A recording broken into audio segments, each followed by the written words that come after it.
할렐루야 큐머닝 46회차 예수님이 지체하시는 이유라는 제목으로 여러분과 함께 말씀 나누길 원합니다. 부제는 내가 원하는 예수님, 예수님이 원하시는 나입니다. 오늘 하나님께서 우리에게 주시는 본문의 말씀은 요한복음 11장 1절에서 6절의 말씀입니다. 요한복음 11장 1절에서 6절의 말씀입니다. 어떤 병자가 있으니 이는 마리아와 그 자매 마르다의 마을 베다니에 사는 나사로라. 이 마리아는 향유를 주께 붓고 머리털로 주의 발을 닦던 자요. 병든 나사로는 그의 오라버니더라. 이에 그 누이들이 예수께 사람을 보내어 이르되 주여 보시옵소서, 사랑하시는 자가 병들었나이다 하니 예수께서 들으시고 이르시되 이 병은 죽을 병이 아니라 하나님의 영광을 위함이요 하나님의 아들이 이로 말미암아 영광을 받게 하려 함이라 하시더라. 예수께서 본래 마르다와 그 동생 나사로를 사랑하시더니 나사로가 병들었다 함을 들으시고 그 계시던 곳에 이틀을 더 유하시고. 아멘. 할렐루야. 오늘도 살아계신 하나님을 만나는 월요일이 될 것입니다. 말씀이 육신이 되셔서 이 땅에 주님이 오셨다고 말씀하셨죠. 여러분, 그래서 우리가 말씀 묵상하는 가운데 이 지식적인 하나님, 이 텍스트에서 머무는 것이 아니라 하나님께서 영으로 부어주셔서, 성령으로 부어주셔서 우리에게 깨닫게 하시고, 그래서 우리가 인격적으로 주님을 만날 수 있는 청년 하나님 되시길 축복합니다. 오늘 말씀을 시작하면서 여러분 G.O.D 아시죠? 거의 아이돌 1세대에 가까운데 G.O.D의 길이라는 노래 가사를 먼저 읽어드리도록 하겠습니다. 내가 가는 이 길이 어디로 가는지, 어디로 날 데려가는지, 그곳은 어딘지 알 수 없지만 오늘도 난 걸어가고 있네. 여러분, 세대 차이가 난다면 잘 모르시겠지만 저도 다 아실 것이라고 생각합니다. 여러분, 이 가사처럼 여러분은 어느 길로 가고 계신가요? 그리고 그 길로 잘 가고 계신가요? 누구나 자신만의 길이 있고 자신이 가고 싶은 길이 있을 것입니다. 그리고 그 종류는 다 다르고 원하는 길과 형태 조금씩은 다르겠지만 너나 할 것 없이 우리 그렇게 다 가고 있죠. 우리 청년 사람 한 분 한 분은 이 말씀을 묵상하시는 분들이기에 믿음의 여정을 가고 계시다고 믿습니다. 혹 어떤 분은 이 G.O.D 가사의 첫 구절처럼 어디로 가는지 잘 모르고 가는 길일 수도 있을 것입니다. 하지만 저는 확신합니다. 주님을 따르는 자에게는 어디로 가는지 모르는 것이 아니라 주님께서는 이미 우리에게 분명하게 제시하셨고 우리에게 길을 말씀하셨다는 것입니다. 아멘. 이제 세 사람의 인생의 여정 속에 나타난 작은 일들을 여러분과 조금 나누길 원합니다. 첫 번째, 주님을 너무너무 사랑하는 여인이 있었습니다.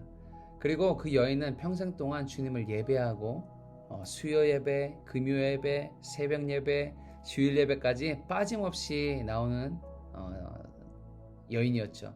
헌금도 열심히 하고 신앙생활도 열심히 하는 자였습니다. 사람들은 이 여인을 미쳤다고 이야기하고 쓸데없고 미련한 행동이다 라고 말하기도 했습니다. 그렇지만 이 여인은 그럼에도 불구하고 주님을 신실하게 섬기는 여인이었습니다. 어느 날 자신의 가족 중 오빠가 알 수 없는 병으로 죽을 위기에 놓여버리게 되었습니다.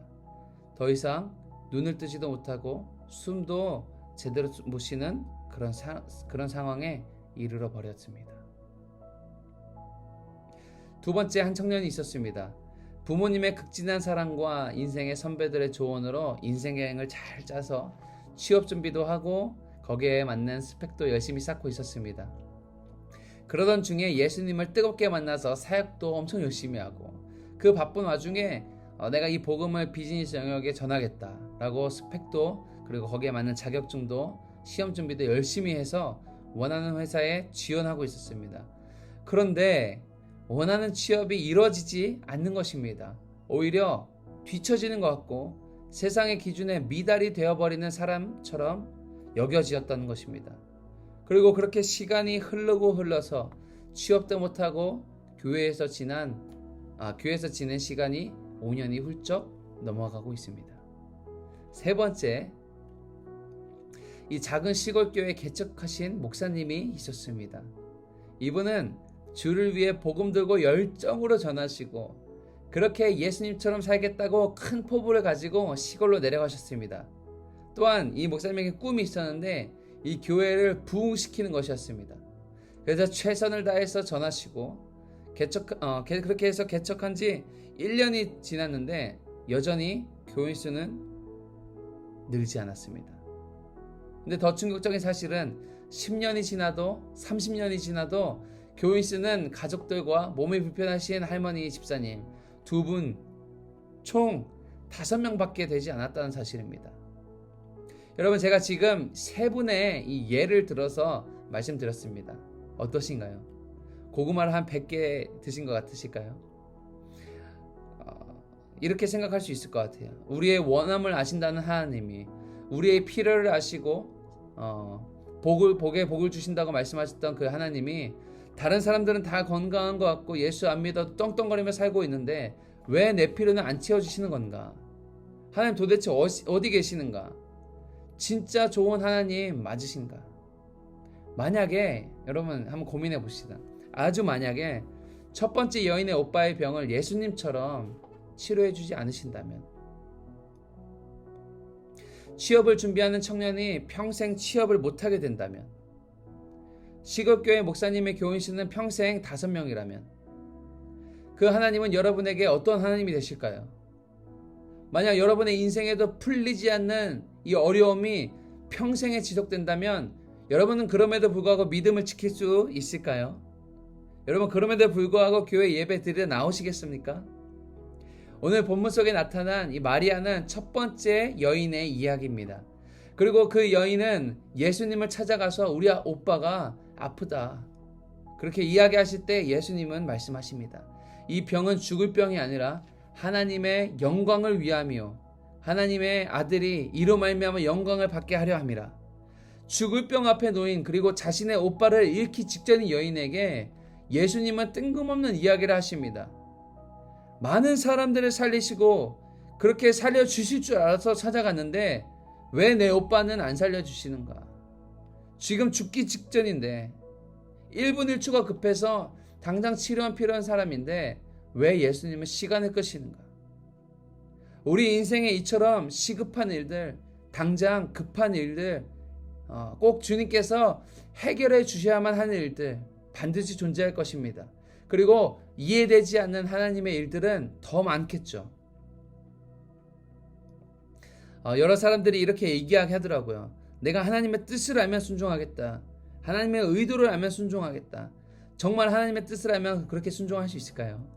위에 세 사람처럼 치료하지도 않으시고 취업도 안 되고 교인 수도 평생 제자리인데 여러분 그럼에도 하시겠습니까? 저 역시 찬양 사역을 하고 하나님께서 저를 막다른 골목으로 몰아가셨던 적이 있습니다. 잘 다니던 직장도 그만뒀고요.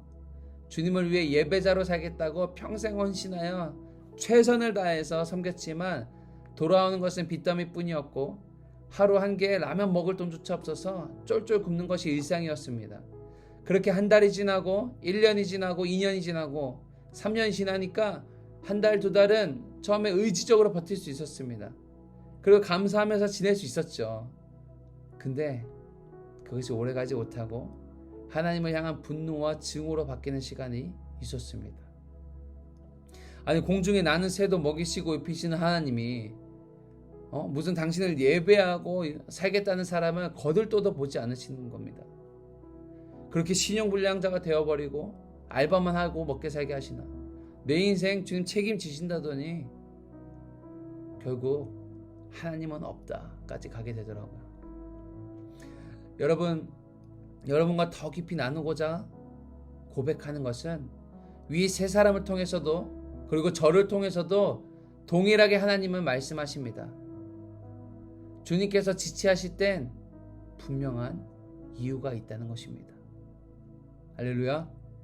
주님께서 지체하실 때는 분명한 이유가 있다는 것입니다. 주님이 나사로를 안 살리셨을까요? 오늘 그 마리아가, 사랑하는 마리아가 예수님께서 사랑하는 나사로를 살려달라고 얘기하셨을 때 예수님이 살리지 않으셨을까요? 아니요. 11장에 보시면 후반부에 분명히 주님께서 말씀하십니다. 그러나 오늘 말씀 묵상하는 우리는 왜 하나님이 지체하셨을까? 분명히 생각해 봐야 합니다. 그것은 4절에 분명하게 나오죠. 주님께서 당신의 계획과 영광을 드러내기 위해서다 라고 이렇게 말씀하십니다. 주님께서 능력이 없으셔서도 아니고 할 줄 몰라서가 아니라 하나님의 영광을 드러내기 위함이었다 라고 말씀하시죠. 여러분, 어떻게 지체하는 것이 영광이 되겠습니까? 오히려 사람으로부터, 세상으로부터, 주님의 자녀들로부터 손가락질 받는 것 아닐까요? 인간적인 마음으로 이렇게 이야기할 수 있습니다. 여러분, 한 사람 한 사람을 더 정금같이 나오게 하시려고 주님이 지체하시는 것입니다. 예, 맞습니다. 분명히 그 말도 맞습니다. 그러나 셔츠의 첫 번째 단추를 잘 끼워야 번거롭게 다시 벗었다 입는 일이 없을 것입니다. 아멘이신가요, 여러분? 이처럼 첫 번째 단추를 주님의 영광을 드러내기 위함임을 믿음으로 선포합니다. 여러분, 이 단추가 잘 끼워져야 합니다. 나의 계획이 아니라 주님의 계획임을 기억하십시오. 내 오빠가 아니라 먼저는 주님의 자녀인 것이죠. 내 취업이 아니라 나는 먼저 주님의 일꾼인 것이죠. 내 목회가 아니라 먼저는 내가 주님의 중인 것이죠. 우리의 재성은 자꾸만 내가 계획한 인생에 하나님이 들어오시길 바란다는 것입니다. 그러나 주님은 여러분의 인생의 주인이 되시는 분이십니다. 여러분의 영혼의 주인이 되시는 분이십니다. 진짜 우리 인생이 형통하고 열려지는 때가 언제입니까? 그리고 그 키, 열쇠는 무엇입니까? 우리의 필요가 해결되고 평생의 기도의 제목이 해결되는 순간은 언제입니까, 여러분? 어떤 결과물이 먼저가 아니라 내 안에 주님을 향한 신뢰와 믿음이 회복될 때인 줄 믿습니다. 아멘. 그때 우리는 이 고통의 문제 앞에 서서, 해결해야 할 급한 일 앞에 서서, 평생 풀리지 않는 문제 앞에 서서 감사할 수 있고 기다릴 수 있고 그렇게 주님의 마음을 알아간다는 것입니다. 할렐루야. 나사로가 죽어 썩어질 대로 썩어져서 냄새나는 시체 속에서도 예수님은 나사로를 사랑하심으로 자신의 영광을 나타내셨습니다. 누구도 살릴 수 없을 것 같다라고 말했던 그 나사로를 예수님은 살리셨다는 것입니다. 이처럼 하나님 반드시 해결할 것이고 반드시 해결할 능력이 있으신 분이십니다. 할렐루야. 만물을 다스리시고 창조하셨고 운행하시는 분이라는 걸 기억하십시오. 그리고 나서 두 번째 단추를 끼우시는 겁니다. 너희가 내 안에 거하고 내 말이 너희 안에 거하면 무엇이든지 원하는 대로 구하라. 그리하면 이루리라. 요한복음 15장 7절 우리 교회 올해 말씀입니다. 요한복음 15장 7절 분명하게 말씀하십니다. 너희가 내 안에 거하고 내 말이 너희 안에 거할 때 무엇이든지 원하는 대로 구하라. 여러분, 무엇이 먼저라고요? 너희가 내 안에 거할 때입니다. 너희가 내 안에 거할 때입니다. 내 말이 너희 안에 거하는 게 먼저가 아닙니다, 여러분. 우리가 주님 안에 거할 때가 먼저인 것입니다. 할렐루야. 여러분, 내가 원하는 만큼이 아니라 주님은 그보다 훨씬 더 위대한 사랑을 여러분에게 주길 원하십니다. 절체절명의 순간에서도 주님은 여러분을 향한 더 위대한 계획을 갖고 계십니다. 모든 것을 포기하고 싶은 그 순간에도 주님은 여러분을 향한 위대한 사랑을 주신다는 것입니다. 할렐루야. 그러므로 사랑하는 여러분, 더 치열하게 하나님을 붙잡으십시오. 하나님 앞에 무릎 꿇으십시오. 나의 사랑, 나의 기쁨이라고 부르시는 그 주님의 부르심에 이제는 귀를 열어서 들으실 수 있기를 축복합니다. 아멘. 여러분, 여러분의 기다림보다 주님의 기다림은 훨씬 더 오래 지체되고 있습니다. 여러분, 이것을 오해함 없이 영적으로 들으시면 좋을 것 같습니다. 여러분의 기다림보다 주님의 기다림은 훨씬 더 오랜 시간 지체되고 있으며 내가 해결하고 싶은 문제보다 주님께서 여러분의 문제 해결을 더 원하신다는 사실입니다. 아멘. 예수님은 나사로를 사랑하셨습니다. 그리고 누구보다 더 치료하게 원하셨습니다. 우리 주님의 마음이 이제는 우리의 믿음이 되는 시간이 되어야 할 것입니다. 여러분, 도전 드립니다. 믿음으로 그리고 선포합니다. 주님의 마음이 이제는 우리의 믿음이 되어야 할 것입니다. 내가 원하는 예수님이 아니라 예수님께서 원하시는 내가 되어야 합니다. 아멘. 그때 인내할 수 있고 그때 소망을 포기하지 않을 수 있을 것입니다. 꽤 오랜 시간 신앙생활을 하셨던 분들이라면 수없이 많은 간증을 들으셨을 것이라고 생각합니다. 이런 것들이 있겠죠. 하나님을 뜨겁게 믿고 무릎 꿇었더니 내 병이 치유되었습니다. 하나님께서 취업의 문도 열어주셨고 내 빚도 다 청산되고 집값도 2배, 3배로 뛰었습니다. 우리 교회 교인 수는 아시아에서 제일 많습니다. 할렐루야. 여러분, 이건 역시 하나님이 주신 축복 맞습니다. 그러나 여러분, 믿음으로 여러분과 함께 도전하고 또한 도전 드리는 것은 우리의 간증은 조금 더 깊은 차원의 간증이 되면 좋겠습니다. 주님의 축복을 주셔서 감사하고 안 주셔서 감사합니다. 주님의 병을 고쳐주셔서 감사하고 안 해주셔도 감사합니다. 주님이 내 뜻대로 안 하시고 아버지의 뜻대로 해주셔서 감사합니다. 그리고 우리를 지체시키시고 기다리게 해주셔서 감사합니다. 아멘. 왜냐하면 주님은 언제나 신실하시고 주님은 언제나 나를 사랑하시기 때문입니다. 주님의 계획은 단 한 번도 틀릴 적이 없기 때문입니다. 할렐루야. 그리고 이렇게 또 한번 고백했으면 좋겠습니다.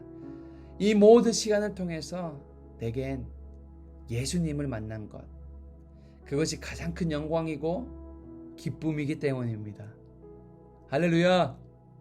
여러분, 이게 진짜 간증 아닐까요? 여러분, 이것이 진짜 간증 아니겠습니까? 예수님께서 휘황찬란한 마지막 생애를 보내지 않으셨습니다. 죽으심으로, 십자가에 달리심으로, 물과 피를 쏟으심으로, 가시면류관을 쓰심으로 예수님께서는 자신의 위대한 과업을 완성시키셨고 그것이 이제는 우리의 간증이 된다는 것입니다. 여러분, 우리의 간증이 무엇이 되어야 되겠습니까? 잠깐 지체되는 것 때문에 불평불만 하고 계시진 않습니까? 하나님의 뜻을 모르겠다, 하나님의 마음을 모르겠다라고 불평불만 하고 계시진 않습니까? 이것이 인간으로서 이해가 되지 않는 하나님의 방법이지만 이 과정 속에서 하나님의 영광을 갈망할 수 있는 우리 청년 사람이 될 수 있기를 축복합니다. 우리 주님 절대 변하지 않으십니다. 우리 주님 언제나 신실하십니다. 그러므로 여러분, 이제는 어떠한 주님을 향한 불신앙이 아니라 주님을 신뢰하고 이 여정을 통해서 주님과의 스토리를 써갈 수 있는 여러분 한 사람 한 사람 되시길 축복합니다. 여러분, 이제는 그분을 절대적으로 신뢰할 수 있는 그 계획을, 오늘 말씀을 빗대어서 이 말씀이 오늘 우리의 말씀이 되어서 그렇게 주님 앞에 절대 신뢰로, 절대 믿음으로 내가 원하는 예수님이 아니라 예수님께서 원하시는 내가 될 수 있는 우리 청년아람 한 사람 한 사람 되시게 예수님의 이름으로 축복합니다. 아멘.